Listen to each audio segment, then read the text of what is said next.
Praise the living Jesus. Mo kí wa káàbọ̀ sínú ìpàdé àdúrà tí òní. Mo sì sọ wípé ní orúkọ Jésù Kristi a ó fi ayọ̀ lọ sí ilé wa. Mo fẹ́ ká kọ́kọ́ pariwo ká sọ fún Ọlọ́run. Ọlọ́run ẹ̀mí mímọ́ dìde. Fina àti àrá gbèjà mi kó tó pẹ́ jù ó yá àdúrà orúkọ Jésù. Ẹ̀mí mímọ́ o. Ọlọ́run ẹ̀mí mímọ́ dìde. Fina àti àrá gbèjà mi kó tó pẹ́ jù kọ́rọ̀ ó tó bọ́ sórí. Fina àti àrá jà fún mi. Jà fún mi.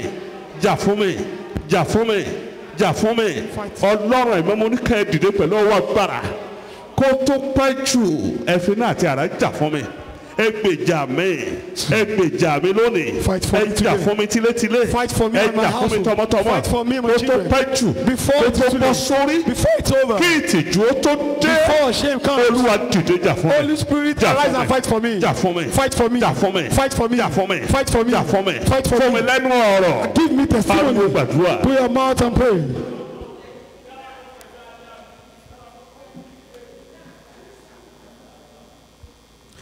Gbàdúrà Jésù Kristi Olúwa wa. In Jesus' name we pray.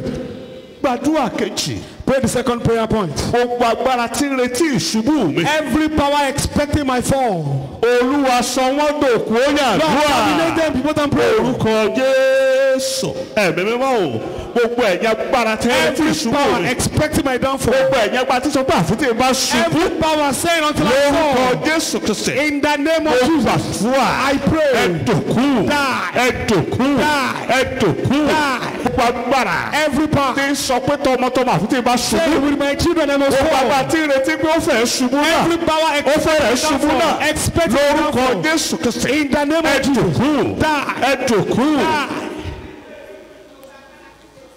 Gbàdúrà Jésù Kristi Olúwa wa. In Jesus' name we've prayed. Má jẹ́ ó yà ọ́ lẹ́nu, kì í ṣe gbogbo àwọn tí ń sọ pé ẹ kú oríire ló fẹ́ kó o ṣe rere. Don't be surprised. Not everyone that is congratulating you that wants you to excel. Àánú àwọn ọ̀dọ́ máa ń ṣe mí I lédè. pity youths today. Àwọn máa wà carried away They get carried away pẹ̀lú àwọn tí ń rẹ́rìn sí wọn. with those who are laughing with Pẹ̀lú them. àwọn tí ń sọ pé ẹ kú oríire. Those who are congratulating A sọ them. pé àdúpẹ́ wa bá ẹ yọ o. Congratulate you, celebrate Kì í with you. ṣe gbogbo àwọn tí ń sọ pé abọ́ ọ̀yọ́ ló fẹ́ kó o It láyọ̀. is not everyone who is celebrating with you that wants Kì you í to ṣe àwọn ló rejoice. fẹ́ káyọ̀ rẹ̀ ó They tọ́jọ́. are not the one who wants your joy to be Ìdílé lasting tó fi long. gbọ́dọ̀ gbàdúrà. And that is why you have to pray. Kí hallelujah. Hallelujah. Kí hallelujah. Hallelujah. Wàá wá pariwo. Now you cry out. Wàá ní gbogbo ẹ̀yin agbára tẹ́ ẹ retí ikú mi. Every power expecting my death. Ní orúkọ Jésù ẹ gba ikú mi In the tó name of Jesus, yàdúrà. I stand. Orúkọ Jésù. Ẹ̀mí mímọ́ o, gbogbo ẹ̀yin agbára tí ẹ retí ikú mi. Ẹ gba ikú mi kú. Ẹ gba ikú mi kú. Ẹ gba ikú mi kú. Ẹ gba ikú mi kú. Lórúkọ Jésù Kristi ẹ gba ikú mi kú. Gbogbo ẹ̀yin agbára tẹ́ ẹ retí ikú mi. Mo pàṣẹ fún yín ni. Ẹni kẹ́ ẹ gba ikú mi kú Die lórúkọ by Jésù. the name of Jesus.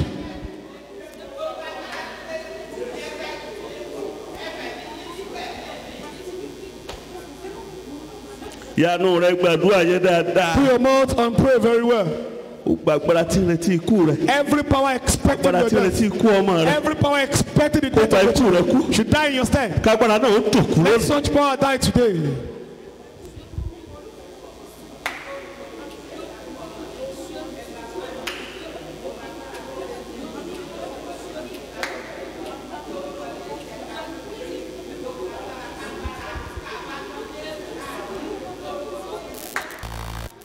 Gbàdúrà Jésù Kristi Olúwa wa. In Jesus' name we've prayed. Mo fẹ́ kó o tún gba àdúrà ẹ lé. I want you to pray this prayer point again. Gbogbo ẹ̀yin agbára Every power tí ẹ ń retí pé mo fẹ́rẹ̀ ṣe àṣetì náà. expecting that I will soon fail.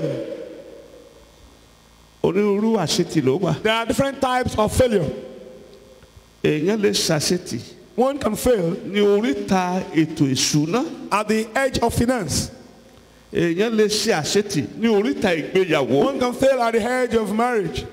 Èèyàn lè ṣe àṣetì One can nígbà fail. tó bá dé ìkòríta tó yẹ kí wọ́n sọ wípé ó kú oríire. When all ought to be congratulated. Mo fẹ́ kó o pariwo. I want you to cry out. Gbogbo ẹ̀yin agbára Every power tẹ́ ẹ retí pé mo fẹ́rẹ̀ ṣe àṣetì náà. Expecting that I will fail soon. wà á ní lórúkọ Jésù rẹ̀ pa ó yẹ tòkú ó yà dúà. orúkọ Jésù ẹ̀mí mímọ́ o gbogbo ẹ̀yà gbára. Every part. tí ẹ retí wípé mo fẹ́rẹ̀ ṣe àṣetì I will náà. soon fail. pé ẹjẹ́ ó máa lọ náà ẹjẹ́ ó máa bá yìí. You're struggling with it. lórúkọ Jésù ẹ tòkú. In the name of Jesus, die. gbàdúrà yẹn dáadáa. Pray the prayer point very ẹnu well. mọ́ Repeat it. agbára tí retí pé o fẹ́rẹ̀ ṣe àṣetì. Power expecting that you will lórí ẹ̀kọ́ fail. rẹ, Your academics, lórí ìgbéyàwó rẹ, marriage, lórí ilé rẹ, your household, lórí iṣẹ́ rẹ, work. lórúkọ Jésù In Kristi. the name of mo sọ Jesus. yín di òkú I lórí. terminate ẹ it di today. òkú lórúkọ Die in Jésù. the name of Jesus. gbàdúrà yẹn dáadáa. Pray the prayer point very well.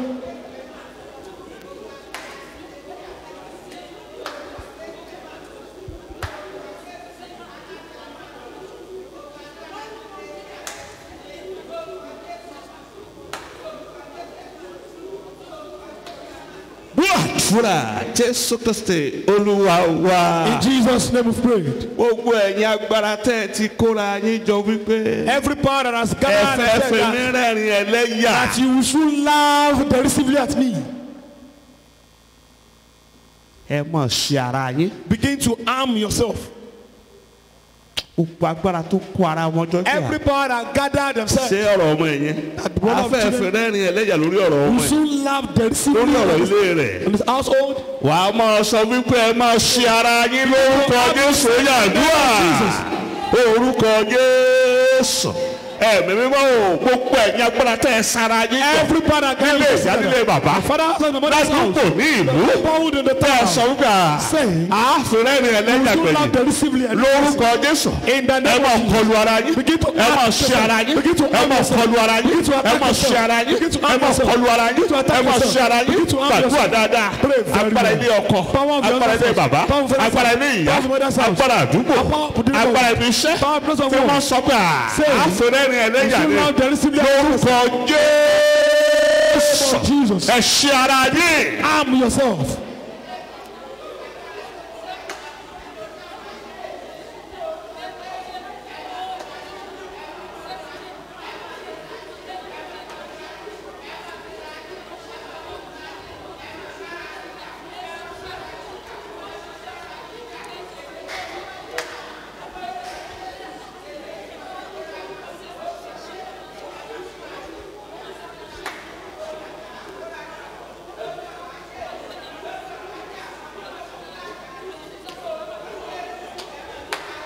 gbàdúrà ní orúkọ Jésù Kristi Olúwa wa. In Jesus' name we pray. ẹni mímọ́ Ísírẹ́lì aṣọ wípé ẹ ṣe fún wákàtí pápákọ̀ ẹ mú wá sínú ìpàdé yìí Olúwa gba ọpẹ́ wa. Amen. bàbá bí ẹ ti ń ṣe ẹ̀yin lẹ ń ṣiṣẹ́ agbára ẹ̀yin ni agbára yín káàkiri gbogbo orílẹ̀-èdè àti gbogbo ayé tí òṣìṣẹ́ tó lè dá a dúró gbogbo ọkàn tí ń ṣe àmì ẹ fi ọwọ́ agbára yín bẹ̀ wọ́n wò. Amen. gbogbo ẹ̀yin tí ń bẹ nínú ìgbèkùn ìtìjú ó yẹ di òmìnira. Amen. gbogbo ẹ̀yin tí ń bẹ ní ìgbèkùn ìgbèsè lórúkọ Jésù ó yẹ gba ìtúsílẹ̀. Amen. gbogbo ẹ̀yin tí ń bẹ ní ìgbèkùn àìsàn mọ́ ní kẹ́ ẹ gba ìwòsàn. ẹ gba ìtúsílẹ̀. ẹ gba ìwòsàn. ẹ gba ìtúsílẹ̀. ẹ gba ìwòsàn. gbogbo agbára tó so yín mọ́lẹ̀ ní ìkórìtà àṣeyọrí irú agbára bẹ́ẹ̀ ó yẹ dòkú. Amen. ní wákàtí mo sọ wípé ilẹ̀kùn ọ̀run rere tuntun kò sí fún yín. Amen. ọ̀run rere kò sí fún yín. Amen. ìrànlọ́wọ́ òjijì kó wá ayé ta. Amen. gbogbo agbára afiniṣẹ̀sí afiniṣẹ̀lẹ́yà lórúkọ Jésù ó yẹ gbin náà. Amen. gbogbo agbára tó dúró ní òwúgbọ́ ojú fẹ́rẹ̀ ẹ̀ ń ti ọ̀nà ìtìjú kó bá wa. Amen. ìtìjú kó bá wa. Amen. lórí ọ̀rọ̀ ọmọ rẹ ìtìjú kó bá wa. Amen. lórí ọ̀rọ̀ iṣẹ́ rẹ ìtìjú kó bá wa. Amen. bó o ti ṣe àmì ọ̀run kó jà fún ọ. Amen. wàá jèrè àdúrà. Amen. ó ti níbẹ̀. Amen. Jésù Olúwa wa. Amen. Amen. Amen. In Jesus' name. Hallelujah. Hallelujah. ẹ jẹ́ jókòó. And let's be seated. I want to speak on an important topic. Àmọ́ fẹ́ sọ̀rọ̀ lórí àkòrí tó ṣe pàtàkì tí a pè ní The Holy Spirit in the days of adversity. ẹ̀mí mímọ́ ní àkókò wàhálà àti ìyọnu. Ẹ̀mí mímọ́ ní ọjọ́ ìpọ́njú. Our Holy Spirit in the day of adversity. ẹ jẹ́ wọn tí ìwé òwe sọ orí ìkẹrìnlélógún ẹsẹ̀ ìkẹwàá. Check the book of Proverbs chapter 24 verse 10. Òwe orí ìkẹrìnlélógún ẹsẹ̀ ìkẹwàá. Proverbs chapter 24 verse 10. Bí ìwọ bá rẹ̀wẹ̀sì ní ọjọ́ ìpọ́njú, agbára rẹ kò tó nǹkan. Hallelujah. Hallelujah. Ọjọ́ kan wà tí a ń pè ní ọjọ́ ìpọ́njú. There is a day called the day of adversity. ẹ jẹ́ wọn tí ìwé Sekaraya sọ. Let's check the book of Orí ìkẹrin. chapter 4 láti ẹsẹ̀ ìkẹfà bẹ̀rẹ̀. from verse 6. Sekaraya orí ìkẹrin. Ìwé book of Zechariah chapter 4 from verse láti 6. ẹsẹ̀ ìkẹfà bẹ̀rẹ̀. Ó sì dáhùn, ó sì wí fún mi pé èyí ni ọ̀rọ̀ Olúwa sí Serubábélì wípé kì í ṣe nípa ipá, kì í ṣe nípa agbára, bí kò ṣe nípa ẹ̀mí mi ni Olúwa àwọn ọmọ ogun wí. Ta ni ìwọ òkè ńlá? Ìwọ ó di pẹ̀tẹ́lẹ̀ níwájú Serubábélì. Ó fi ariwo mú òkúta téńté orí rẹ̀ wá. ẹ ṣé. Hallelujah. Hallelujah. ẹnìkan wà tí a ń pè ní ẹ̀mí mímọ́. There is a personality called the Holy Spirit. o lè fi ara pamọ́ kò níwájú rẹ̀. You cannot hide yourself away from him torí pé kò sí ní tí ò rí. because there is nothing he does not see. ẹ jẹ́ wo ìwé oní Psalm 139 ẹsẹ̀ ìkeje bẹ̀rẹ̀. Orin Dáfídì orí kọkàndínní ogóje from verse 7.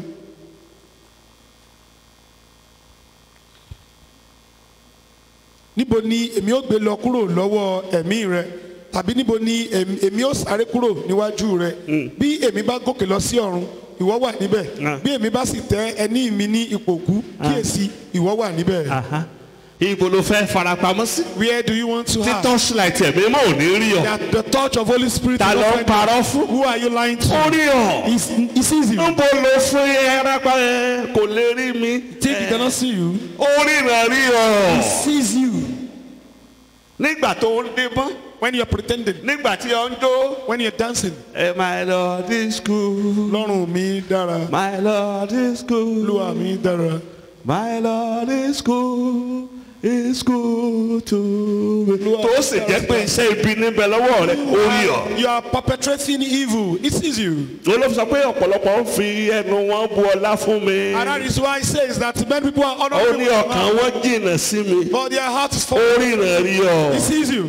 agbára wo lè nìyẹn fi ń lé ẹ̀mí èṣù jáde. Which power can man use to send away demonic ẹ̀mí spirit? mímọ́ ni. It is the Holy Spirit. ẹ̀mí èṣù ò lè lé ẹ̀mí èṣù jáde. Demonic spirit cannot send agbára away èṣù ò lè lé agbára èṣù jáde. demonic cannot cast out demonic spirit. kí la ń pè ní ọjọ́ What do ìpọ́njú. we call the day of adversity? àbí kí ni ká ń pè ní ìpọ́njú. What do we call adversity? hallelujah. Hallelujah. A state that is contrary to your well-being. Ipò tí ó tako ipò ìlera rẹ. ó lòdì sí bí ọlọ́run ipò tó lòdì sí bí ọlọ́run ṣe fẹ́ kó o gbé ayé rẹ A gangan. state that is contrary to the way God expected you to live your It's life. a state of affliction. Ó jẹ́ ipò ìpọ́njú. It's a state of hardship. Ó jẹ́ ipò ìnira. It's a condition of distress. Ó jẹ́ ipò tí èèyàn wà nínú wàhálà. Circumstances that will cause trouble. Àwọn ohun tó ń ṣẹlẹ̀ tó lè mú ìyọnu wá. àwọn ìdààmú tí mú kí àwọn ìṣẹ̀lẹ̀ tí mú kí ìdààmú ó yí ìyẹn káàkiri. Circumstances that make one to be surrounded with trouble. ó lápè ní ọjọ́ ìpọ́njú. And that is what we call day of adversity. Hostile oppositions. Àwọn alátakò tó le. Unfavourable circumstances. Àwọn ipò tí kò mú ohun rere wá kò tù ní lára. Adversity comes upon every man. Ìpọ́njú máa ń wá sórí gbogbo ènìyàn. Hallelujah. Hallelujah. ọjọ́ ìpọ́njú jẹ́ ọjọ́ tẹ́nìyàn ò lè farapamọ́ fún. And the day of adversity is a day that no one can hide. kò sẹ́ni tí ò ní. There is no one who does not have it. abẹ̀sẹ̀ kù bí òjò ní ọjọ́ ìpọ́njú. A day of adversity is a boxer. Hallelujah. Hallelujah. kò sólùkọ́ tó dàbí ìpọ́njú. There is no teacher like adversity. kò sí ẹ̀kọ́ tó dàbí ìpọ́njú. There is no teaching like adversity. nígbà tí ìpọ́njú bá dé. When adversity comes, ìgbà ló tó mọ̀ bóyá o lọ́rẹ̀ àbó o lọ́rẹ̀. that is when you know if you have friends or not. ìpọ́njú dàbí iná tí ń gbẹ omi. Adversity is like a fire that dries water. kò sí bó ti lè sá tó tí ò ní ní ọjọ́ ìpọ́njú. There is no way you can run away from your day of adversity. Hallelujah. Hallelujah. kì í dẹ̀ ṣe wọ́n nìkan ló lọ́jọ́ ìpọ́njú. And you are not the only one who has a day of adversity. kò sí bó ti bara jẹ́ tó kì í ṣe wọ́n ní ó kọ́kọ́ ṣẹlẹ̀ sí. And no matter how you are troubled, you are not the first one to experience it. ó lè má sọ pé ibo lójú ọlọ́run wà ibo lágbára rẹ̀ wà tó fi ń wọ̀ ọ́ nílẹ̀ kì í ṣe wọ́n ní ó kọ́ ṣe bẹ́ẹ̀ sí. The face of God, where is His power that is just looking at you like this? You are not the first. tó o bá wà ní àkókò ìpọ́njú tàbí ní ọjọ́ ìpọ́njú. If you are in a period of adversity, tàbí ọ̀rẹ́ni tó wà nínú ìpọ́njú. or you see someone in adversity, kì í ṣe ìdájọ́ o. it is not judgment. Yes. Adversity is not judgment. Ìpọ́njú kì í ṣe ìdájọ́. ọ̀pọ̀ ìgbà kì í ṣe ìdájọ́. Most times it is not judgment. Hallelujah. Hallelujah. ìgbà mìíràn ó lè jẹ́ ìkọlù èṣù. And sometimes it will be a demonic attack. ó lè jẹ́ pé ọ̀nà tí Ọlọ́run fẹ́ kó o dà tó fẹ́ fi mú kó o dàgbà sí ni. It may be a way in which God wants you to grow. ó lè jẹ́ pé ó kàn ó kọ sí ọ̀kàrà kó o tú ètò ayé kó o tú ayé rẹ tò. It may come in a way for you to restructure your life. orí pé o kàn ń gbé ayé rẹ láì ní ètò tẹ́lẹ̀ ni. Because you are living your life without any structure. ìṣẹ̀lẹ̀ yẹn á jẹ́ kó o wọ̀ tó kó o wẹ̀yìn kó o wá tú ayé rẹ bó ti yẹ kó o tó létòlétò. The incident will make you to look left, right, and center, will make you to structure your nígbà tó life. bá wọ̀ tó tó rẹ̀ Look nìkan at tó your rẹ̀ right, bí. and you find no one, no wà á wá right. jókòó wà á tú ayé rẹ And tò. sit down to restructure your life. kí hallelujah Hallelujah. kí hallelujah. Hallelujah. ohun tó léwu ni kí ènìyàn ó rẹ̀wẹ̀sì ní ọjọ́ ìpọ́njú. It is dangerous to be weary on the day of adversity. torí pé ọ̀tá rẹ ò sinmi Because your enemy is ó ń lépa enemy is pursuing you. kò dẹ̀ sí ènìyàn tó lè lọ lọ́fẹ̀ẹ́ lọ́wọ́ And rẹ̀ there is no one who can go free of charge. kò ní jẹ́ kó lọ lọ́fẹ̀ẹ́ Never allow them to go scot-free. kò gbọ̀fẹ́ ní tiẹ̀. It does not honor anybody. tó bá wá jẹ́rú àkókò yẹn làárẹ̀ mú ọ. If that is the period that you're weary, yóò lọ kó ọ̀rọ̀ àwọn onírúurú àwọn ogun àti àwọn ológun bíi tiẹ̀ wá láti lè dojúkọ. it will reinforce many soldiers and soldiers like itself to wage war against you. hallelujah. Hallelujah. báwo ló ṣe wá máa rẹ̀wẹ̀sì nírú àkókò bíi eléyìí. How can you become weary in a period like that? á jẹ́ kí ìṣòro kó pọ̀ sí i. It will make your problem to be multiplied. ọ̀rẹ́ tó yẹ kó o ní jù. The best friend you should have. The greatest friend Ọ̀rẹ́ tí ó ga jùlọ tí o lè ní. tó lè ní. That you can have. pàápàá nírú àkókò bíi eléyìí òun ni ẹ̀mí mímọ́. Especially in a time like this is the Holy Spirit. òun ni ẹ̀mí mímọ́. Is the Holy Spirit. ẹnìkan ni ẹ̀mí mímọ́. Holy Spirit is a personality. ọ̀pọ̀lọpọ̀ àwọn onígbàgbọ́ ni wọ́n mọ eléyìí. Many Christians do not know this. ọ̀pọ̀ jẹ́ òpè débi wípé Many people wọ́n are mọ so kankan nípa ẹ̀mí mímọ́. ignorant to the point that they know nothing about the Holy Spirit. ọ̀pọ̀ rò pé atẹ́gùn tó ń fẹ́ ní ẹ̀mí mímọ́. Many people think it is the blowing here. wọ́n kàn rò pé agbára kan ní. Think it's a power. wọ́n rò pé ìkúùkù ni. They think it is a cloud. ọ̀pọ̀lọpọ̀ ló ti gbà lóòótọ́. Many people have received it, ṣùgbọ́n wọn ò yé rẹ̀ ò yé wọn. but they do not have the full understanding. ìkẹta ni nínú mẹ́ta lọ́kan. Is the Trinity in heaven. hallelujah. Hallelujah. mẹ́ta nínú ọ̀kan ni. 3 in 1. hallelujah. Hallelujah. ó lè mọ yí ọ. You may not understand, ṣùgbọ́n bó o bá tibẹ̀ sí ní súnmọ́ sí. but the more you move closer to, yóò mọ fi àwọn òye ara rẹ̀ yí ọ sí. He will make you to understand the more of Himself. Holy Spirit is God executive agent in the world today. Ẹ̀mí mímọ́ ó ní olùaṣojú àgbà Ọlọ́run nínú ayé lónìí. ìgbà kan wà tó jẹ́ pé Ọlọ́run tí a ń pè ní bàbá. And there was a time that God the Father òun ló wà láyé. was on earth. gẹ́gẹ́ bá a ti kànú májèmú láéláé. As we read it in the Old Testament. ìgbà yóò wà nínú tẹ́ḿpìlì. Then He was in the temple. ó wà nínú He sínágọ́gù. was inside the synagogue. ṣùgbọ́n kò sí nínú ayé àwọn ènìyàn. But He was not dwelling in the lives of people. ẹ̀rí báyé wọn ṣe bàjẹ́ tó ń gbà See náà. how Ẹni bí wọ́n ṣe ń parun nígbà see how náà. they were being destroyed then. nígbà tó bá fẹ́ rí Ọlọ́run wọ́n wà lọ bì kan lọ When pàdé they rẹ̀ wanted ni. to see God, they would go somewhere to meet with Him. ayé àwọn èèyàn bàjẹ́ púpọ̀ nínú májẹ̀mú láéláé. The lives of many people were destroyed in the Old Testament. Ọlọ́run nínú májẹ̀mú láéláé Ọlọ́run ìdájọ́ ni. God in the Old Testament was a God of judgment. tó o bá ṣe tí ò dára lẹ́sẹ̀kẹsẹ̀ ló gba ìdájọ́ rẹ̀. If you did anything bad, immediately you will be judged. ṣùgbọ́n nígbà tó yá ọ̀rọ̀ Jésù Kristi wá. Later on, he sent Jesus Christ, eléyìí tó fi ìfẹ́ Ọlọ́run hàn. who revealed the love of God, tó dẹ̀ fi tí wọ́n pè ní ìrúbọ hàn wá. and also showed us what was sacrifice. Olúwa gba iṣẹ́ bàbá rẹ̀. And he was the one who took over. nígbà tó náà ṣe lọ. When he was about to leave, ó ló ń lọ. said he was going. ó ló ń rán olùtùnú mìíràn wá. He sent down a comforter èyí tí ó máa bá wa gbé títí láé. to live with us. olùtùnú náà Comforter òun ni wọ́n pè ní ẹ̀mí mímọ́. is what I call the Holy Spirit. òun ló tẹ̀síwájú níbi tí Jésù bá iṣẹ́ dé. The one who progressed from where Jesus stopped nínú ayé lónìí. in the world today. Hallelujah. Hallelujah. Holy Spirit is not an experience Ẹ̀mí mímọ́ kì í ṣe ìrírí, but a personality. ṣùgbọ́n ènìyàn. Not a feeling Kì í ṣe nǹkan téèyàn mọ̀ lára or emotion. tàbí ìmọ̀lára ti ọkàn.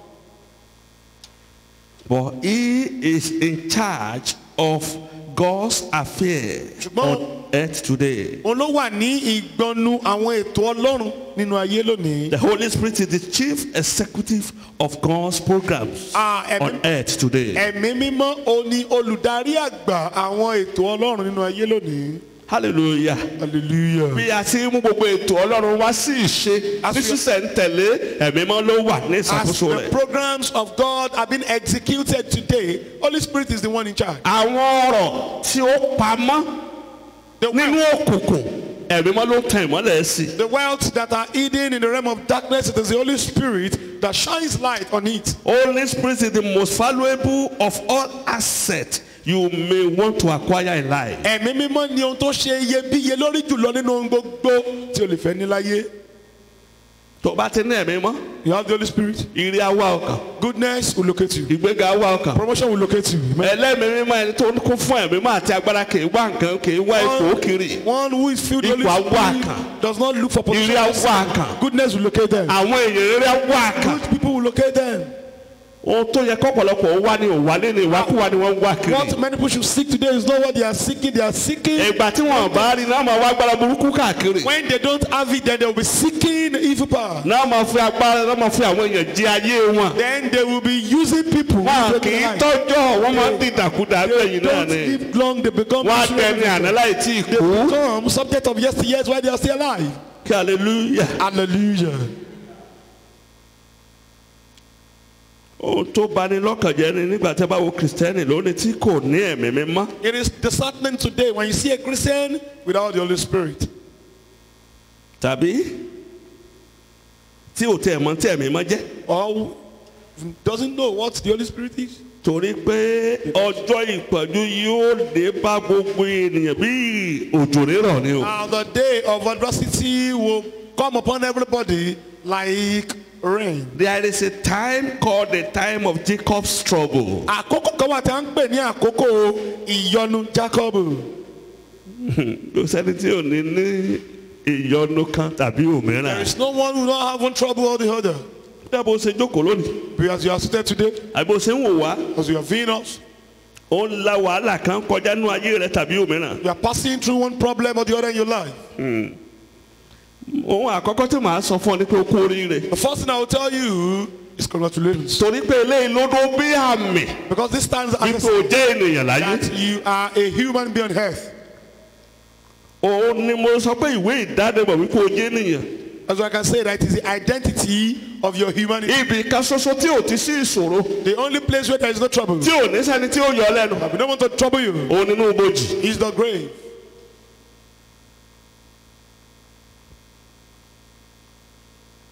ṣùgbọ́n tó o bá tó wá ní Jésù.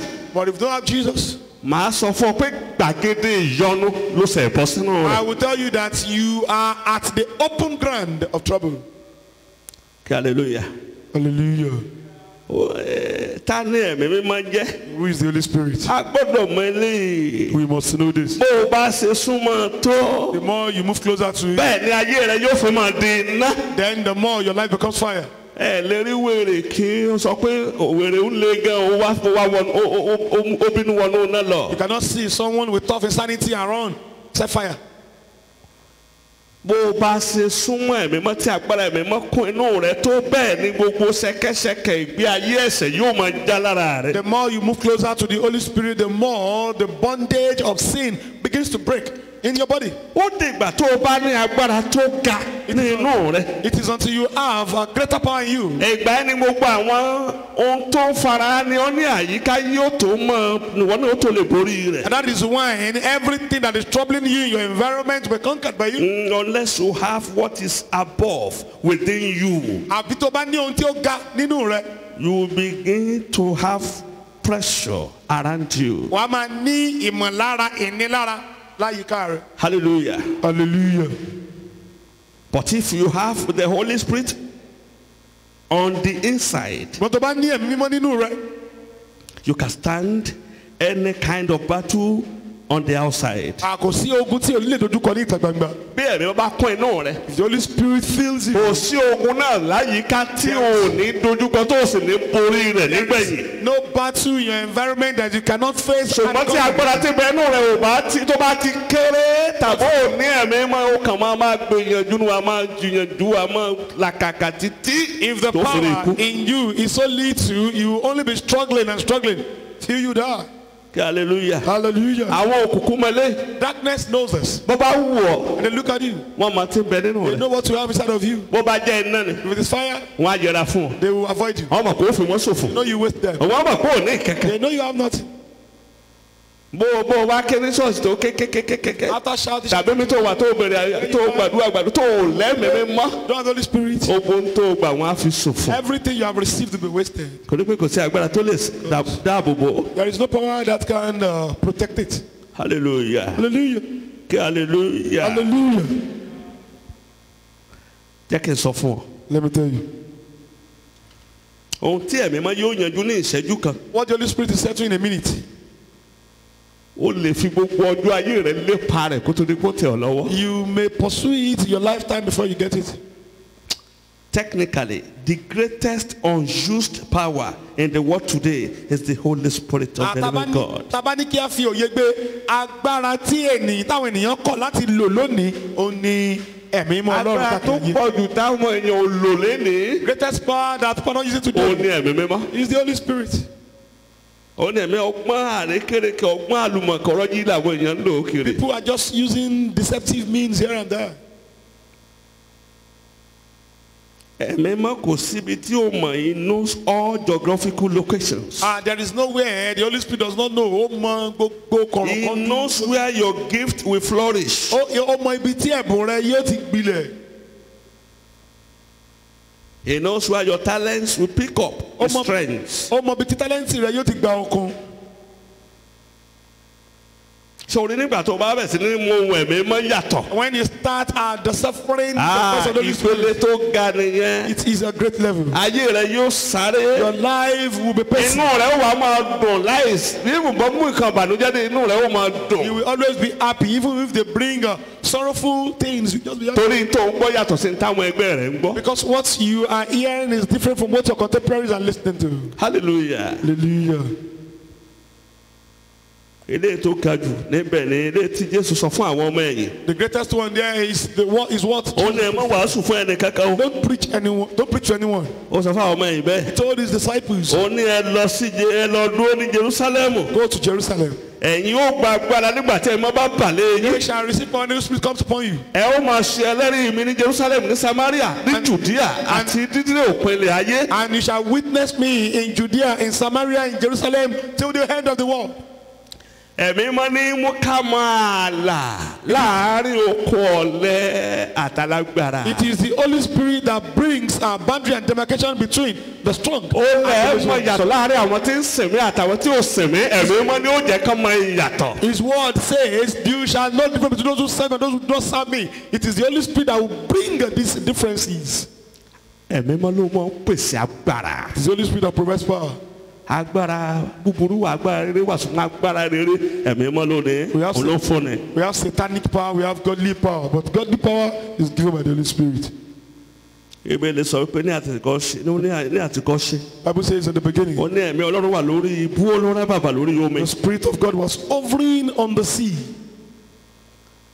Nígbà tí Ọlọ́run fẹ́ bẹ̀rẹ̀ iṣẹ́ ìṣẹ̀dá, And when God wanted to start the work of creation, ẹ̀mí mímọ́ ló fẹ́ bẹ̀rẹ̀. He started with the Holy Spirit. Nígbà tí ó nínú ìwé Genesis, nígbà tí ó tó parí gbogbo And when He would round off everything nínú ìwé ìfihàn, in the book of Revelation, ẹ̀mí mímọ́ ló fẹ́ parí He rẹ̀. rounded off with the Holy Spirit. Nínú ọ̀rọ̀ mẹ́ta tí Ọlọ́run sọ, The three words that God said èyí tó dúró gbọ̀ngbọ̀n títí di òní ẹ̀mí mímọ́. that are still upright today is the Holy Spirit. Tó o bá fẹ́ kẹ́ ẹ̀ mọ́ kó kún inú rẹ̀, If you want the Holy Spirit to fill you, tó o fẹ́ gbàgbára, if you want to receive power, tó o sì ń gbọ́ mi ní wákàtí mo ní kó ké hallelujah. hallelujah.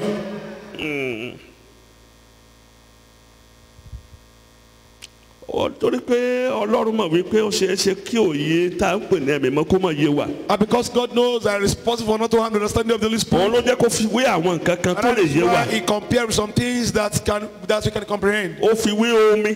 He compared with water, Ẹ sì mọ̀ pé omi máa mú kí nǹkan dàgbà. and you know water makes something grow Á jẹ́ kí o máa dàgbà. to make you to grow. Ó fi wé omi. He compared with Omi water. máa ń tu ènìyàn lára ni. Water comforts Á jẹ́ kí ìtura kó bá ọ. to make you to be comforted. Ó fi wé omi. He compared with Omi water. máa ń fọ nǹkan mọ́ ni. Water cleanses. Á fọ ayé rẹ mọ́ Clean your pátápátá. life totally. Má gbàgbé ó fi wé iná. No, not forget to compare with fire. Ìmọ́lẹ̀ rẹ̀ á lè mọ́lẹ̀ láàrin òkùnkùn. And your light will shine in the midst of darkness. A sì jó gbogbo iṣẹ́ òkùnkùn And pátápátá to nínú consume ayé every rẹ̀. work of darkness in your life.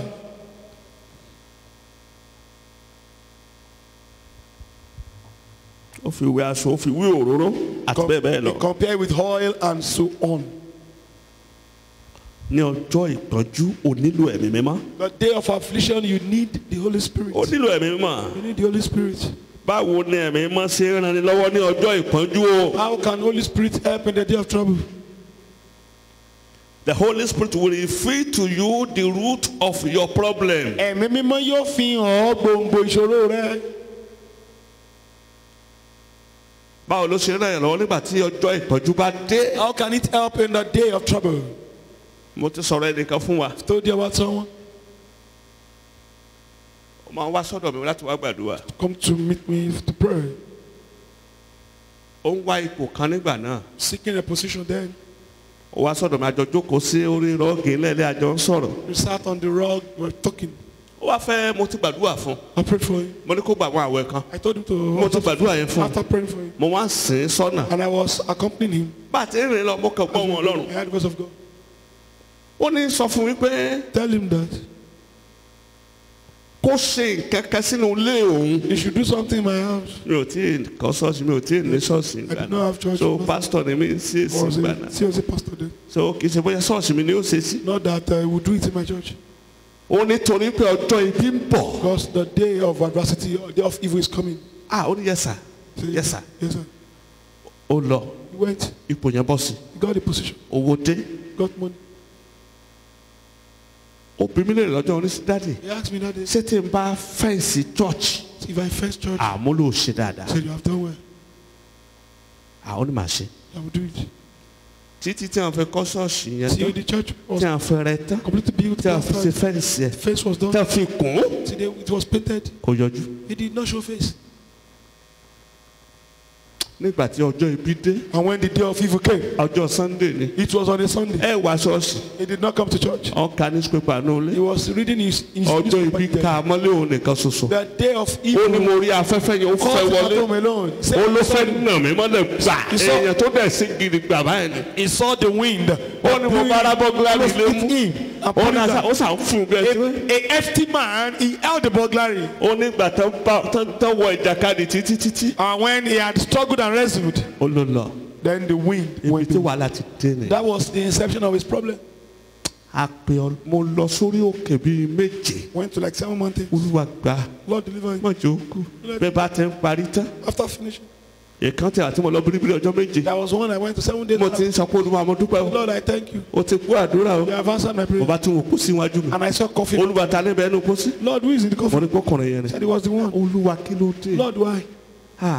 Rotí ẹni báyìí There's also person. ó ní oníkálukú Individuals. ni ó jèrè iṣẹ́ tó bá ṣe. We reap the ẹni tó ṣe yẹn kì í ṣòun ló ṣiṣẹ́ yẹn. And the person you mentioned is not the one who did the work. ó gbàdúrà Ọlọ́run dáhùn God did not answer títí ó fi rí ikú. till he died.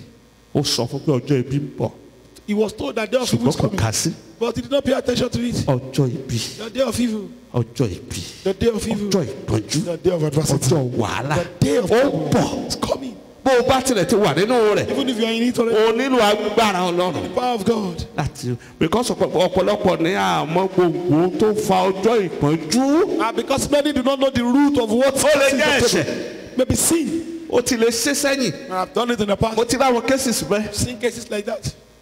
gbogbo àwọn ọmọbìnrin gbogbo ọmọ tẹ́ni ẹbí àwọn wọn ọ̀rẹ́ kọ. All the female children did wọ́n not. kàwé gidi. They are well read. wọ́n máa ń káàkiri. They are moving wọ́n around ṣàfihàn wàhálà wọ from wàhálà. one trouble to the other. ọwọ́ adé ẹ lọ mú mọ̀mọ́ yẹn wá. Go and bring your mother. wọ́n bá pe mọ̀mọ́ dé. They brought their mother. máa ń sọ bẹ́ẹ̀ náà pé mọ̀mọ́ kẹlẹ̀ ń kúta mo rí bí eléyìí. àwọn rẹ̀ wà àwọn kàwé. We are beautiful, but àwọn ọ̀rẹ́ nìkan kan. we are well read. No husband.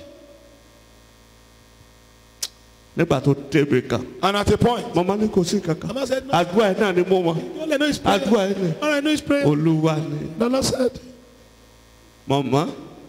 Mama, nígbà tí ọkọ yín fẹ́ ọmọkùnrin tí ẹ ò sì bí ọmọkùnrin ó fẹ́ ìyàwó mìíràn ó ní bẹ́ẹ̀ ni. when your husband wanted a male child and you don't have a male child, he married another woman. ẹni yẹn sì bí ọmọkùnrin. And the woman gave birth to a male child. kí lẹ ṣe fún un. What did you do to him? ó lọ wẹ̀ lọ́jọ́ kan. She said she went to bed one day. ọmọ yẹn wà á ti wẹ̀ fún tá And the tẹ sórí baby bẹ́ẹ̀dì. had been bathed for was. ẹ̀mọ tí màmá yẹn You know ṣe. what the woman did? kóró pọ̀n ọmọ tuntun. The testes ó of the dẹ̀ fi baby. ọwọ́ tẹ̀ fọ́. And he broke it with her ọmọ hand. yẹn ké láti ibi tí màmá rẹ̀ wà ló ti wá ruọ ọmọ yẹn ló sá jáde. ó wọ aṣọ mọ́yà kí ló ṣe mọ́mí ẹ̀ wọ ọmọ mo dẹ̀ sọ fún yín mo fẹ́ lọ wẹ̀ ẹ̀ wọ ọmọ yín. The baby cried and the mother rushed down from the bedroom. ọmọ yẹn sì kú. The baby died. ọmọ yẹn kú. The baby died.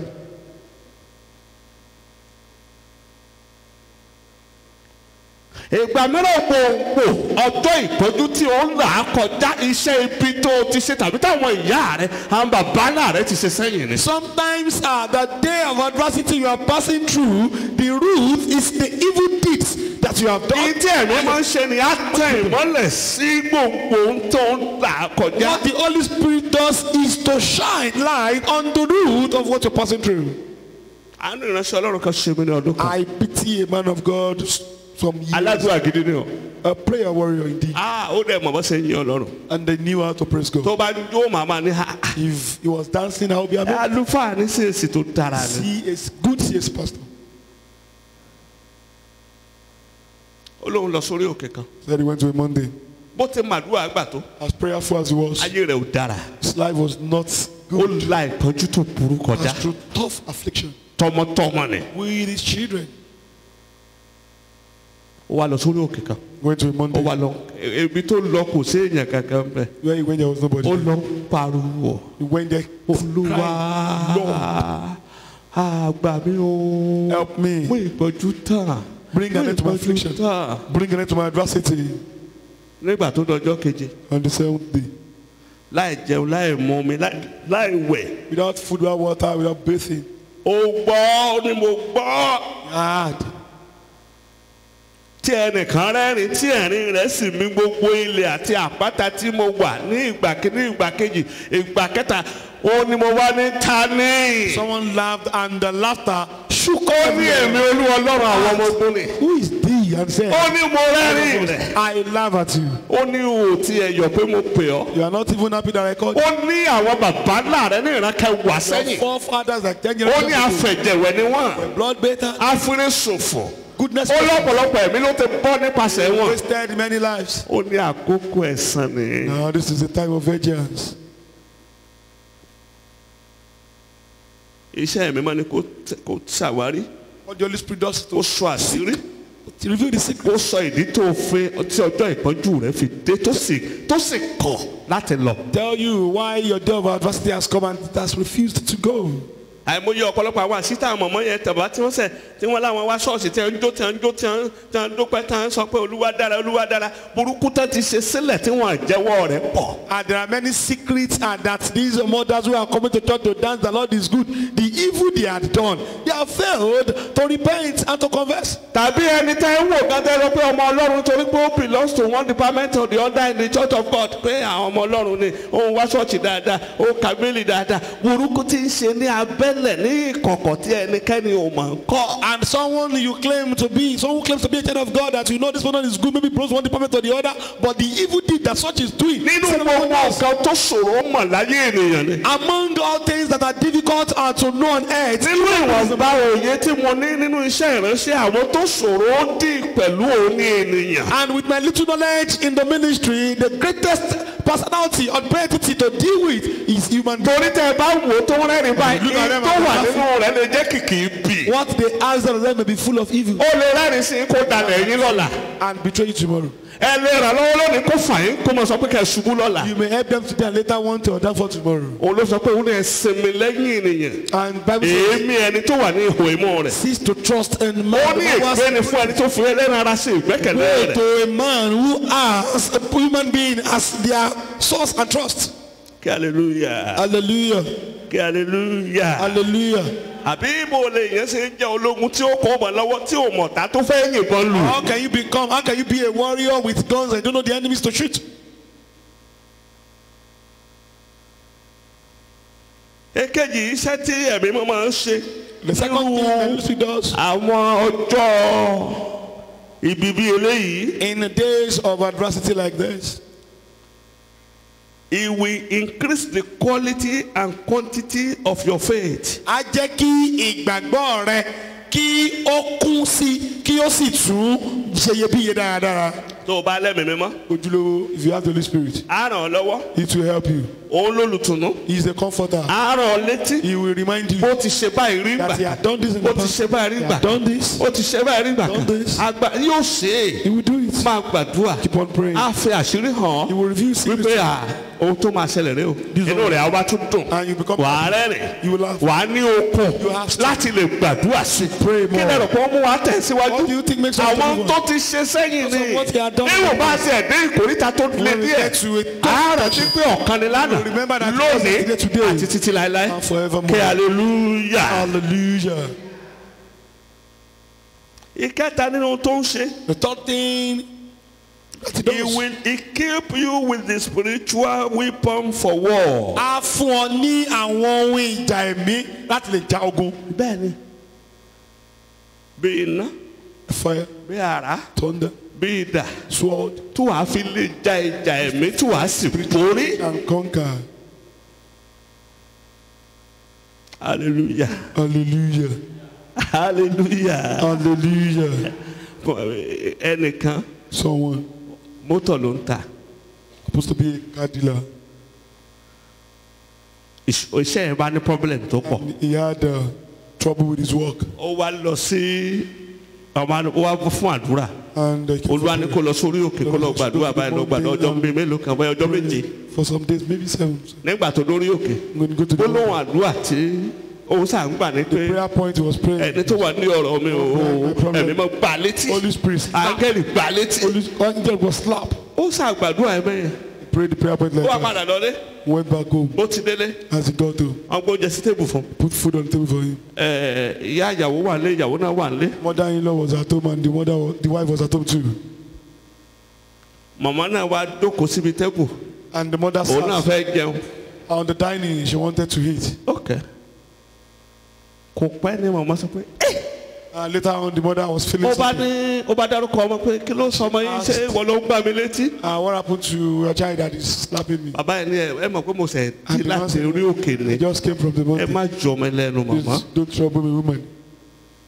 Àfi gbà títí ẹ mọ̀ pángẹ́lì òde mọ̀ bí tá ti ń gbà ẹ̀ bọ́yé bá lù ọ́ kẹ́mi ẹ̀ fẹ́ bọ́. Angel continued Bó to ti ń slap. gbá mọ̀mọ́ létí mọ̀mọ́ ń dìgbò lulẹ̀. He was slapping. Mọ̀mọ́ ní yé Mama was falling down. yé Shouting, etí o screaming, títí ó fi gbá débi tí ẹ̀mí fi fẹ́ bọ́ lẹ́nu rẹ̀. Till the Holy Spirit slapped her to the point of death.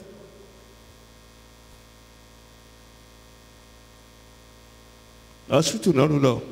The woman was taken to the ọmọ hospital. ọ̀gá yẹn ò tí ì mọ kankan kò mọ kò rántí àdúrà tó gbà mọ́ ó sàn sọ pé olúwa ọ̀tọ̀ ni tí mo ń fẹ́ ewu tún lè lé mọ́ jẹ́ kí ìyá ìkú aládùúgbò ní òun náà ló wà olúwa ṣe bí wọ́n ló sọ pé ẹni tó wà nídìí ìṣòro àti oníkó gbà létí olúwa ẹ máa gba ẹ gbà kó kú ni ẹ gbà ẹ jẹ́ ó kú ó sà kú nígbà tó kú iṣẹ́ rẹ̀ dìde padà mo sọ wípé gbogbo agbára tàbí ènìyàn tàbí ẹ̀mí tó wà nídìí ìṣòro rẹ̀ tó fàdúrà bojú tó fọ̀rọ̀ ọlọ́run bojú ọwọ́ olúwa kó lù ú pa. Amen. Hallelujah. Hallelujah. Ìkẹrìn. Number 4. Holy Spirit will help you to pray the right prayers. Ẹ̀mí mi máa ràn ọ́ lọ́wọ́ láti lè gba àwọn àdúrà tó tọ́. Á jẹ́ kó gbàdúrà tó tọ́. To pray the right prayers. Àìmọye àdúrà tí ò nítumọ̀. There are many meaningless prayers. Ìgbà mìíràn ẹlòmíràn máa gbàdúrà fún nǹkan tó ti wà lárọ̀ọ́wọ́tó rẹ̀. Sometimes many people be praying for what they dípò have tó at their disposal. gbàdúrà sí gbogbo agbára tó ń da dúró tí òjò tẹ̀ ń lọ́wọ́. Instead of them to pray against every power that is delaying the receiving. Hallelujah. Hallelujah. Wrong prayers will go up and bring nothing down. Àwọn àdúrà tó lòdì á kàn lọ sókè ni yóò sì mú kò ní mú kankan wálẹ̀. Gbogbo àdúrà tí ó lòdì tí ò bá ìṣòro rẹ mú á lọ sókè ni kò ní mú kankan bọ̀. When you pray wrong prayers, will it go up and bring nothing? Hallelujah. Hallelujah. Eléyìí tó parí pé ẹ̀mí mọ́ yá wá ràn ọ́ lọ́wọ́ wá fún àdúrà rẹ ní agbára láti The ṣiṣẹ́ last one is agbára. that Holy Spirit will help you and strengthen your prayer to work mightily. A fẹ́ lọ gbàdúrà. Now we want to pray. A fẹ́ lọ gbàdúrà. We want to pray. O fẹ́ káàdì dídú a fẹ́ lọ gbàdúrà. We want us to rise to our feet. We want to pray. Ṣùgbọ́n But bó o bá lẹ́mìí mọ́ ohun tó ń ṣe nílé Ọlọ́run asán ni. if you don't have the Holy Spirit, everything you are doing in the house of God is in vain. And Kò ní túmọ̀. it is meaningless. Bí ẹ̀mí mọ́ bá sọ̀kalẹ̀ kò bọ̀wọ̀ fún ogun kò bọ̀wọ̀ fún àìsàn kò bọ̀wọ̀ fún ìṣòro kò bọ̀wọ̀ fún ìgbésẹ̀ yóò palẹ̀ rẹ̀ mọ́ The ni. Holy Spirit comes down. It does not honor sickness, a debt, whatever. Or battle. It will Ṣé clear mọ̀ pé everything. òun ní agbára ìṣẹ̀dá tó ń tún nǹkan dá ó lè pààrọ̀ gbogbo spare part ènìyàn ní ń bẹ lára rẹ̀ tó lè pààrọ̀ rẹ̀. It has creative power that can recreate. It has spare part of every human being. Kò bọ̀wọ̀ fún ohun tí dókítà wù kó máa sọ. It does not honor whatever doctor is saying. Ṣùgbọ́n o gbọ́dọ̀ di àtúnbí. But you must become born again. Tó o bá wà níbi tó o ti di If àtúnbí. you are here today, you have not become born again. Tó o dẹ̀ ṣetán tó o sọ pé pásítọ̀ mo ṣetán mo fẹ́ di àtúnbí. Say, Pastor, I want to become born again. Mo kàn fẹ́ kó o máa sọ I pé want you to say, pé bàbá mo wá síwájú rẹ lónìí. Father, I've come before you this. Wá sínú ayé mi. Come into my life. Wà pẹ̀lú mi. Be with me. Kọ orúkọ mi sínú ìwé Write yìí. down my name in the book of life. Ní orúkọ Jésù Kristi. In the name of Jesus. Olúwa wa. Amen. Ìdédú a fẹ́ lọ Rise to your gbàdúrà. feet. You want to pray. A fẹ́ gbàdúrà. We want to pray.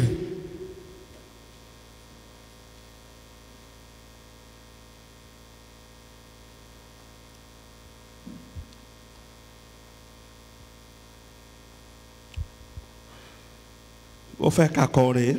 I want us to sing this song.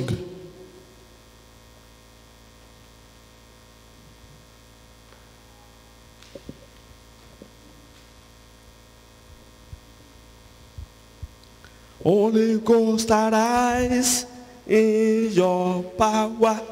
Holy Ghost arise in your power. Power to deliver. Power to save. Power to deliver. Power to set free. Holy Ghost arise in your power. Holy Ghost arise In your power. Holy Ghost arise in your power. Power to deliver. Power to save. Power to deliver. Power to set me free. Holy Ghost arise in your power. Holy Ghost arise in your power. Holy Ghost arise in your power. Power to deliver. Power to save. Power to deliver. Power to set me free. Holy Ghost arise.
Amen. mo fẹ́ kó o pariwo. I want you to cry out. wà á máa sọ wípé ẹ̀mí mọ́ bà lémi kó o fọ́ àjàgà mi tútù ó yẹ àdúrà. ẹ̀mí mímọ́ bà lémi kó o fọ́ Fall on àjàgà me mi. and break my bà yoke. lémi Fall on me. fọ́ àjàgà mi Break tútù. my yoke totally. ẹ̀mí mọ́ pẹ̀lú iná bà Fall lémi. into my fire. bà lémi. Fall on me. bà lémi. Fall on me. bà lémi. Fall on me. bà lémi. Fall on me. bà lémi. Fall on me. bà lémi. Fall on me. mo fẹ́ gbàgbára I iná. want to receive dáná rẹ sọ̀rọ̀. Open your mouth and pray.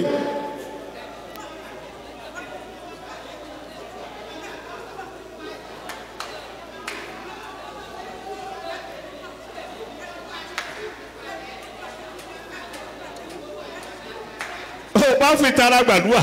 Pray zealously. ẹ̀mí mọ́. Holy Spirit. fọ́ àjàgà mi tútù. My yoke totally. àjàgà ìsàn ni. Yoke of sin. àjàgà ìwèsè ni. Yoke of death. àmúbọ́ni. Yoke of àṣetì Satan. ni. Yoke of ṣerere Satan. ni. Yoke of not succeeding. ẹgbẹ́ ni. Yoke of not becoming Má prosperous. fọ́. ẹ̀mí mọ́ fọ́. Holy Spirit. ẹ̀mí mọ́ fọ́. Break it. ẹ̀mí mọ́ fọ́. Holy Spirit, break it. ilé ẹ̀mí mọ́ Father, pàdé I mi. want you to fall on me.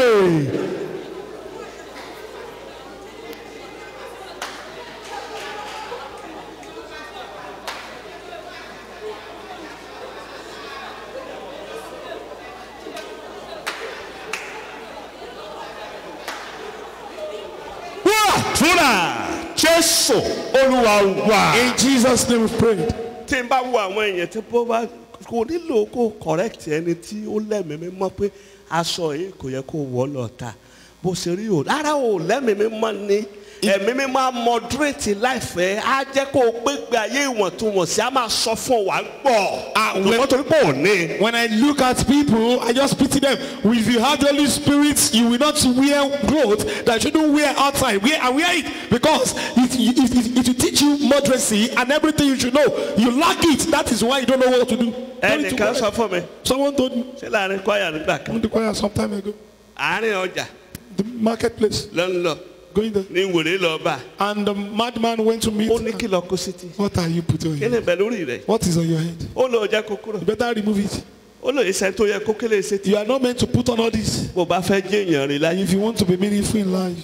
níbo bá dé tọ́ sábàlàbàlà And when she ran back home, tó wá bá mi came to meet me. mẹ́sẹ̀ bí wọ́n ti wàásù wọn ò gbọ́ You have been preached to, you did not àti listen. sọlọ́rọ̀ kò yé ọ You've been told you did not. ọlọ́run tó rán wèrè sí ọ God sent the madman to you. ó bá wù ọ kó o gbọ́ If you like change, máa pretend kiri keep on pretending. máa gàgàbàgebè Keep on living a life of hypocrisy. ẹ wà á dé ojú kan tó máa wà náà nìyẹn. And this is the same point you will be. ọ̀dẹ ẹlẹ́mìí mọ́ o kò nílò kó o fara wẹ́ nìkan kan torí pé ẹnìkan wà tí ń ṣàkóso ayé If rẹ̀ you tí ń have sọ fún Holy báyìí ní kò Spirit, you don't need sí. to compare yourself with anyone because there's a personality in you that will tell you what to do. ẹni tó ní prototype ayé rẹ̀ lọ́wọ́ gbogbo tó máa dá wà lọ́wọ́ rẹ̀. One who has the product of your life, everything you will ó wá do. fi ẹni tó mọ̀nà sílẹ̀ ń tẹ̀lé ẹni tí ò mọ̀nà. Now you have left a one Ojú kan ló kù sí. You only die on the spot.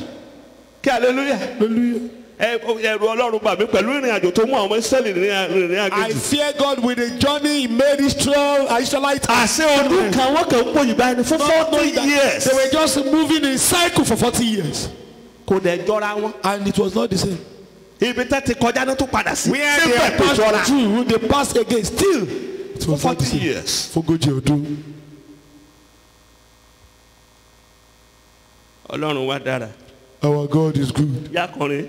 Let's sing this ẹ̀mí song. mímọ́ tú mi sílẹ̀. ẹ̀mí mímọ́ já ìdè mi o. ẹ̀mí mímọ́ mú mi tẹ́gbẹ́ mi o. ẹ̀mí mímọ́ mú mi já gbangba. ẹ̀mí mímọ́ tú mi sílẹ̀. ẹ̀mí mímọ́ já ìdè mi o. ẹ̀mí mímọ́ mú mi tẹ́gbẹ́ mi o. ẹ̀mí mímọ́ mú mi já gbangba. Ó yá. Mímọ́ tú mi sílẹ̀, ẹ̀mí mímọ́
wọ inú Fire of mi. Holy Spirit, come into my life. Kí ẹlẹ́rù kó gbẹ́rù rẹ̀. So carry it. Kí ẹlẹ́rù kó gbẹ́rù rẹ̀. Ó yẹ fárú àdúrà.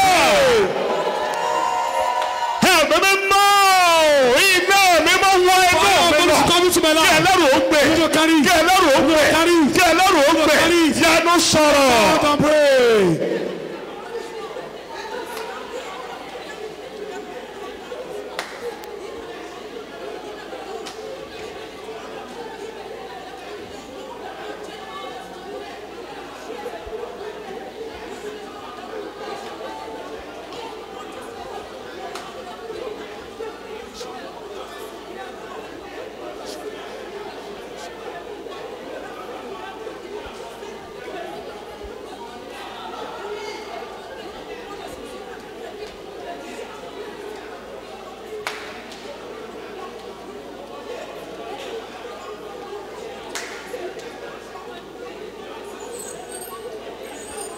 Àdúrà Jésù Kristi Olúwa wa. In Jesus' name we've prayed.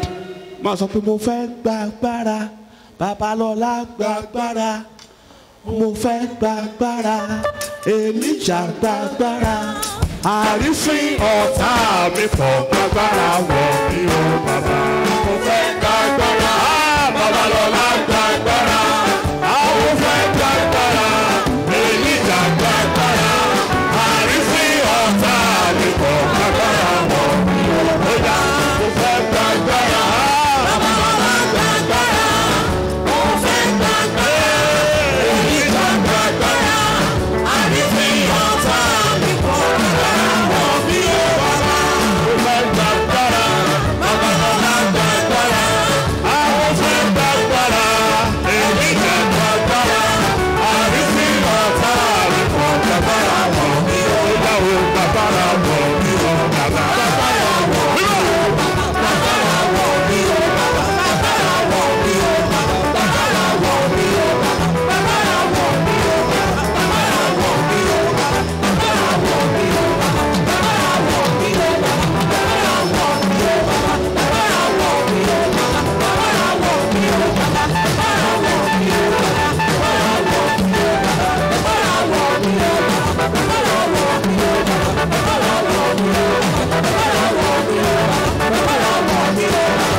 I want to pray the prayer point very well.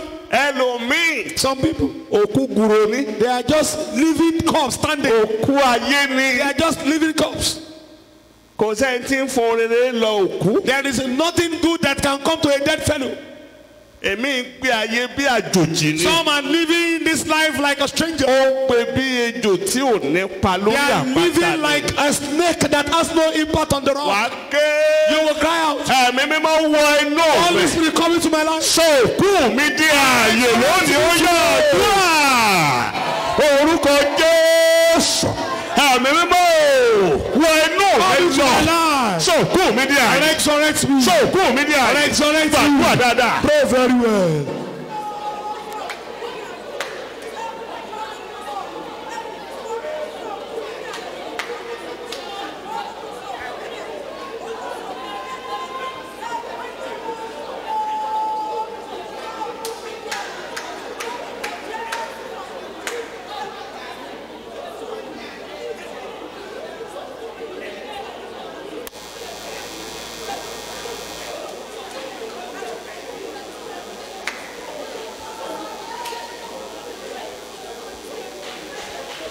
Àdúrà Jésù Kristi Olúwa wa. In Jesus' name we prayed.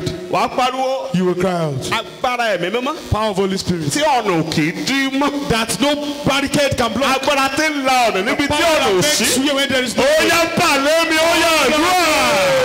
Orúkọ Jésù.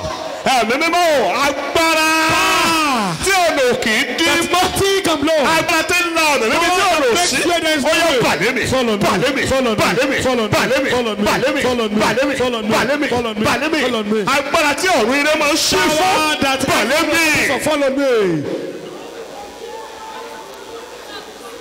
Ó bá yanu gbàdúrà ẹ̀ dáadáa. Better you pray what I'm praying. Àdúrà tí ẹ̀jẹ̀ tó mi ara rẹ̀ á mọ̀ pé ó ń gbàdúrà. It's a prayer point that your body Follow is going me. to pray. Follow me. Pàlẹ́ mi. Follow me. Ojú kan ṣoṣo ti sú mi. I'm tired of stagnation. Agbára Papa, tí òrèrè ń wá kàn. that goodness locate. Ó yẹ pàlẹ́ mi. Follow me. Agbára tí eré ọ̀run àtayé wá kàn. That goodness Pàlẹ́ mi. locate. Follow me. Pàlẹ́ mi. Follow me. Pàlẹ́ mi. Follow me. Pàlẹ́ mi. Follow me. Pàlẹ́ mi. Follow me. Pàlẹ́ mi. Follow me. Pàlẹ́ mi. Follow me. Ìyanu rẹ sọ̀rọ̀. Come out and pray.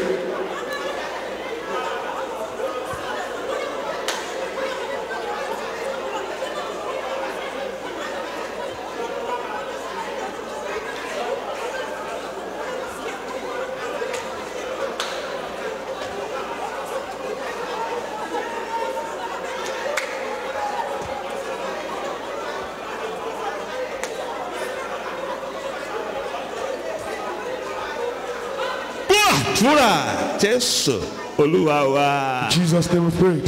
Ẹ̀mí mi mọ́ wọnú mi lọ, ayé mi fẹ́ agbára rẹ̀, díẹ̀ ọmọkùnrin òjò, ayé máa bá gbogbo mi jẹ́. Ẹ̀mí mímọ́ wọnú mi lọ, ayé mi fẹ́ agbára rẹ̀. Bí ẹ̀ ọmọkùnrin tó tó, ayé máa bá gbogbo mi jẹ́. Mímọ́ wọnú mi lọ, ayé mi fẹ́ agbára rẹ̀. Bí ẹ̀ ọmọkùnrin tó tó, ayé máa bá gbogbo mi Yóò jẹ́. sọ̀rọ̀. Ẹ̀mí mímọ́ wọnú mi lọ, ayé mi fẹ́ agbára rẹ̀. Bí ẹ̀ ọmọkùnrin tó tó, ayé máa bá gbogbo mi jẹ́. Mímọ́ wọnú mi lọ, ayé mi fẹ́ agbára rẹ̀. Bí ẹ̀ ọmọkùnrin tó tó, ayé máa bá gbogbo mi jẹ́. Ẹ̀mí mímọ́ wọnú mi lọ, ayé mi fẹ́ agbára rẹ̀. Bí ẹ̀ ọmọkùnrin tó tó.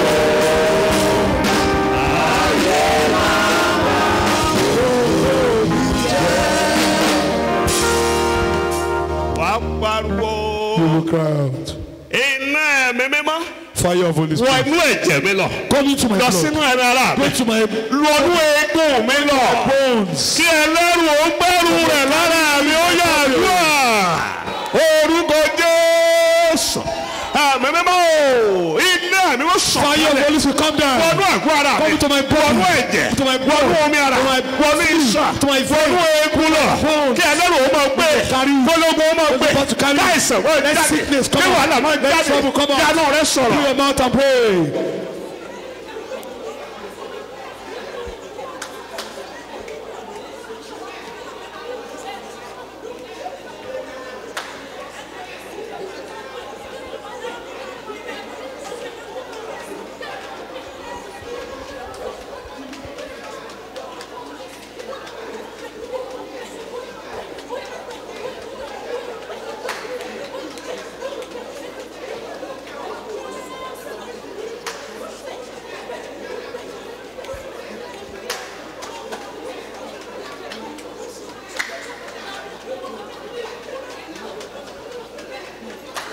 Àdúrà Jésù Kristi Olúwa wa.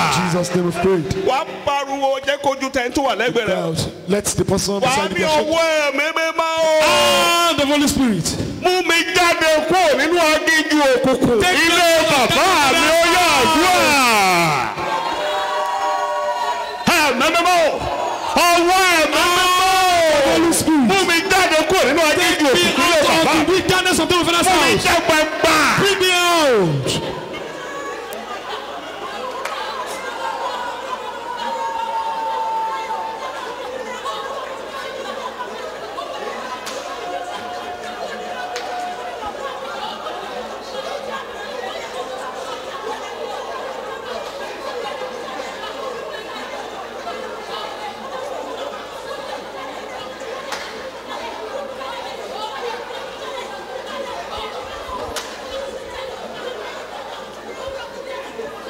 àdúrà Jésù Kristi Olúwa wa. Jesus' name of praise. Bàtà gbára lọ́rùn dé ní ọjọ́ Pẹ́ntíkọ́sì. Ṣàìfojú sọ́kàn parí. Torí wà ní ẹ̀rí agbára.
Power to agbára wípé.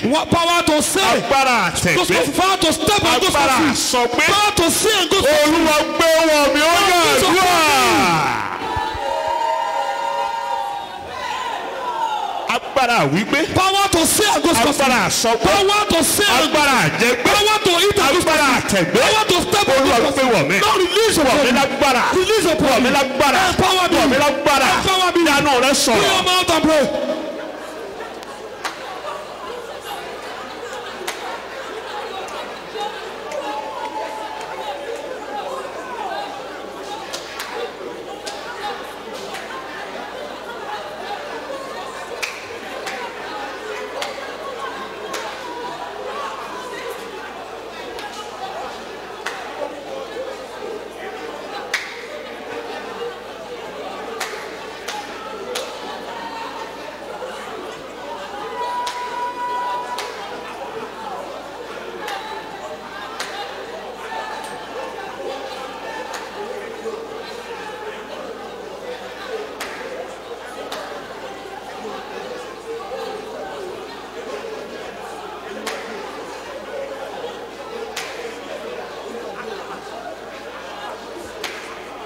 Àdúrà Jésù Kristi Olúwa wa. Jesus' name of praise. Gbàdúrà yìí. Pray this prayer point. Mo ládùúrà méjì sí. I have 2 prayer points more. Wàá máa sọ wípé. You will say. Wàá pẹ̀ mí mọ́ yẹn tó. Holy Spirit alone. Wàá ní sí ilẹ̀kùn eré ọ̀run àti ti ayé fún Open mi. the door of goodness of heaven and earth for me. Ilẹ̀kùn eré The ọ̀run door of goodness àti ti ayé. of heaven and earth.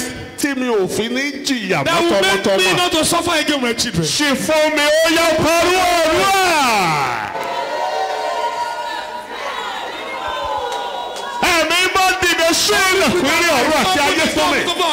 Tí ìyà òfin ní jẹ That mí. will make me not to suffer again. Tọmọtọmọ sí. Children open. Yánà rẹ gbàdúrà Put your yẹn. mouth and pray.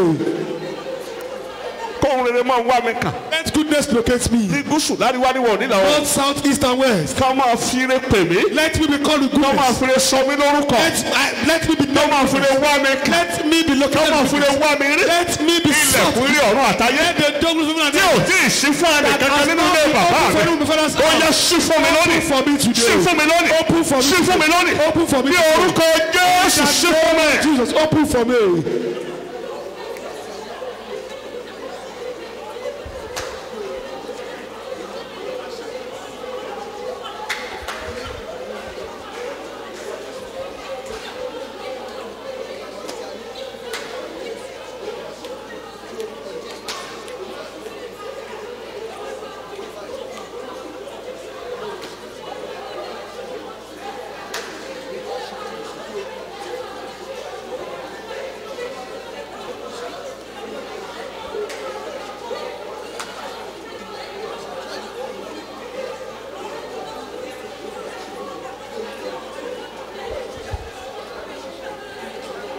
fúra Jésù Kristi Olúwa wa. Jesus' name we pray. farabalẹ̀ kó gbàdúrà yìí. Please pray this prayer Àpò point ẹ̀mí mọ́.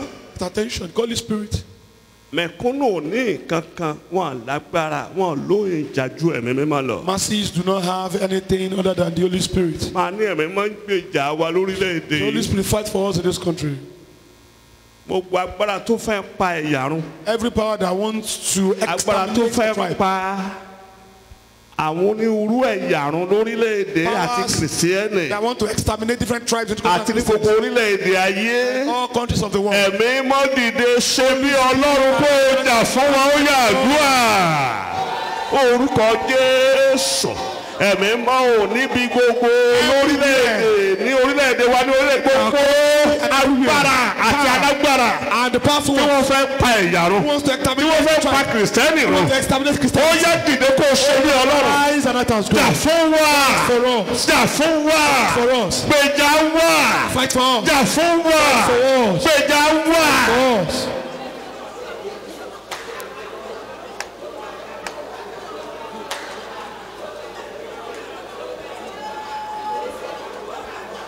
fúra Jésù Kristi Olúwa wa. Jesus' name we prayed. ẹni mímọ́ Ísírẹ́lì á sọ pé ẹ ṣé púpọ̀ fún wákàtí yìí gba ọpẹ́ wa. Amen. ògo ni fún orúkọ ọmọ yín. Hallelujah. gbogbo ẹ̀yin ọkàn tí ẹ ń gbọ́ tẹ́ ń wò wá tẹ́ ní wákàtí yìí mo sọ wípé ẹ̀mí mímọ́ tí ń ṣí ilẹ̀kùn rere tó ju ọjọ́ orí ẹni lọ bó o ti ṣe àmì gbogbo ilẹ̀kùn rere tí ò sí fún ẹnì kankan nínú ilé tí wọ́n ti bí ọrí ó yẹ kó máa ṣí báyìí. Amen. kó máa ṣí báyìí. Amen. agbára tí ó ń pa ayé rẹ lójú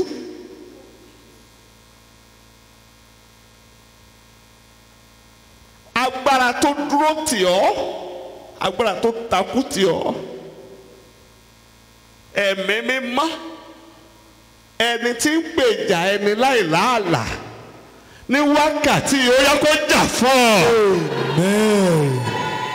wọ́n ti ní ta ni ó gbà ọmọ ní kó jà fún ọ. Amen. wọ́n ti lò lólùrànlọ́wọ́ ọmọ ní kó ràn ọ́ lọ́wọ́. Amen. ìkòríta tó ti kú ìwọ nìkan ṣoṣo tó dàbẹ́ ní kó wọ̀ tó ń wo sì kò sẹ́ni tó ṣe ń gbẹ̀kẹ̀lé mọ́ olùrànlọ́wọ́ aláìní ó yẹ kó ràn ọ́ lọ́wọ́ kó ràn ọ́ lọ́wọ́ kó ràn ọ́ lọ́wọ́ kó ràn ọ́ lọ́wọ́. ìránṣẹ́ ìwé ẹni bá ti sọ wípé òun ó gbaṣọ lára rẹ̀ Olúwa já sí o. Amen. agbára tó bá ti sọ pé ó ti iná ọmọ bọ̀ ọ́ lára ọ̀run tó ti iná ikú bọ̀ ọ́ lára. Amen. ẹni bá dìde sí ọ ní ìdájọ́ ọ̀run kó dá wọn lẹ́bi ẹ̀mí mọ́ dá wọn lẹ́bi dá wọn lẹ́bi dá wọn lẹ́bi dá wọn lẹ́bi ó ti tó àkókò. ogun tí wọ́n fi ń pè ọ́ ogun tí wọ́n mọ̀ mọ́ ọ ogun tó ń dé sí ilé ọtí ń fi ọ́ ṣẹ̀sín láàrin ọmọ ìyá àtẹgbẹ́ rẹ bó o ti ṣe àmì tó ń gbọ́ mi tàbí tó ń wò mí ó yẹ ilẹ̀ kó gbé wọ́n mi. Amen. ní orúkọ Jésù ilẹ̀ kó gbé wọ́n mi. Amen. gbogbo agbára afiniṣẹ̀sí afinirárè mo fi iná tì í jáde láàrin mo ní kó jáde lórúkọ Jésù. Amen.